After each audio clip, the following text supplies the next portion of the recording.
The shouting started the very next morning. Karen stood at the edge of my brand new dock, arms crossed, sunglasses perched like a crown of authority. "You can't just build this," she snapped. "This lake belongs to the HOA." I calmly pointed to the wooden sign I'd put up the night before: "Private dock, non-HOA property." She read it twice, then her face went red.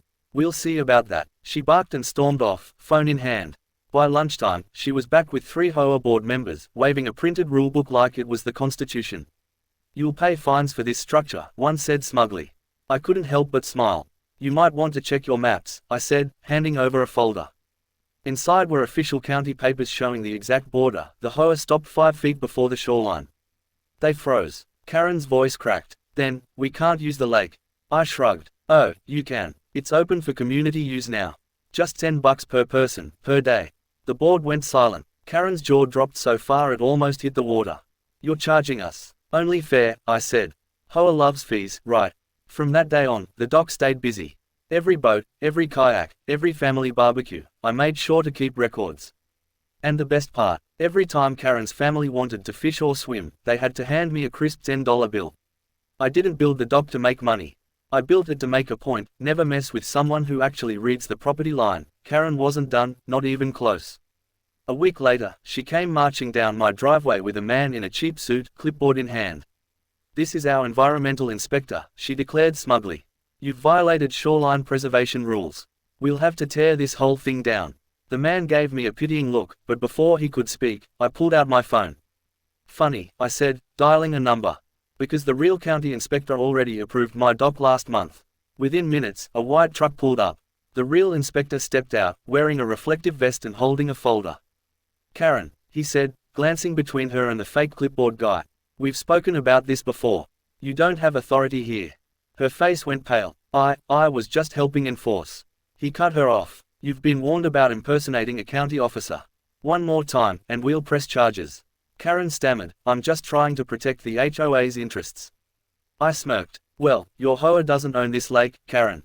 I do. And since your members love it so much, I've actually decided to make things official."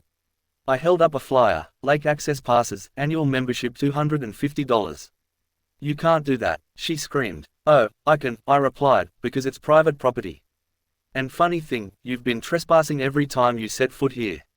She went silent, the fake inspector already backing away. By that evening, my mailbox overflowed with checks from neighbors, people sick of HOA nonsense who were thrilled to swim, fish, and picnic without being harassed. Even the mailman winked at me when he dropped off envelopes labeled "Lake Pass Payment." A week later, Karen tried one last desperate move. She sent a cease and desist letter claiming public necessity. I didn't even read the whole thing. I just forwarded it to my lawyer, who also happened to be my cousin. The next morning, the HOA received a certified notice back from him: "Continued interference will result in civil action for harassment, defamation, and property trespass." Karen didn't show her face for a while after that. But every now and then, I'd catch her sitting at the end of the cul-de-sac, watching families laugh by the water she once claimed as hers. She never said another word. But I'll never forget what I told her that day as she backed away in defeat: "Freedom's like this lake, Karen. You can't own it. You either respect it, or you drown in your own rules." Karen came storming back a month later, red-faced and fuming. "You can't charge people to use our lake," she yelled, waving a stack of HOA papers. I didn't even look up. "Karen, it's my lake. You built your bridge on it, remember?" She stomped closer. "We'll see about that." 2 hours later, county officers arrived, not for me, but for her. Turns out she'd filed fake documents claiming HOA ownership. As they cuffed her, one officer said, "Ma'am, forging land deeds is a felony." I just smiled and said, "Told you, Karen, you should have stayed off my dock."